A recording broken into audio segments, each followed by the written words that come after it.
دوسرے مقام پہ اللہ تعالیٰ فرماتے ہیں کہ جب روز قیامت بے نمازی لوگ آئیں گے تو وہ کیا کہیں گے۔ اللہ تعالیٰ فرماتے ہیں سورۃ المدثر میں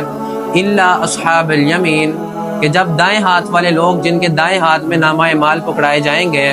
وہ جب مجرموں کے سامنے آئیں گے، الا اصحاب الیمین فی جنات یتساءلون عن المجرمین ما سلککم فی سقر، کہ وہ ان سے سوال کریں گے کہ تم کس جرم میں جہنم میں گئے ہو، تمہارا کیا جرم تھا۔ وہ کہیں گے قالوا لم نک من المصلین، کہ ہم نماز نہیں ادا کیا کرتے تھے، ولم نک نطعم المسکین، اور ہم مسکینوں کو کھانا نہیں کھلایا کرتے تھے، وکنا نخوض مع الخائضین، اور ہم کھیل کود کیا کرتے تھے، وکنا نکذب بیوم الدین، اور ہم قیامت کے دن کے بارے میں اس کو جھٹلا چکے تھے، اس کو بھول چکے تھے۔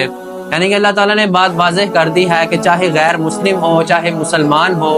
اگر وہ نماز ادا نہیں کرے گا تو اس کا نامہ اعمال اس کے بائیں ہاتھ میں دیا جائے گا، اور پھر جنتی لوگ اس سے آگے سوال کریں گے کہ بتاؤ تو صحیح تم جہنم میں کیا کر رہے ہو، تو تم دنیا میں تو بڑے دعوے کیا کرتے تھے کہ ہم مسلمان ہیں، ہم اللہ کے نبی کے لیے اپنی جان بھی قربان کر دیں گے، ہم اللہ تعالیٰ کے لیے اپنی جان بھی قربان کر دیں گے، ہم اسلام کے لیے اپنی جان قربان کر دیں گے، لیکن جب عبادات کا وقت آتا تھا تب تمہاری عبادات کدھر گئیں، بتاؤ تو صحیح کس جرم میں اللہ تعالیٰ نے تمہیں جہنم میں پھینکا ہے۔ وہ پھر آگے سے جواب دیں گے قالوا لم نک من المصلین، کہ ہم نمازیں نہیں ادا کیا کرتے تھے۔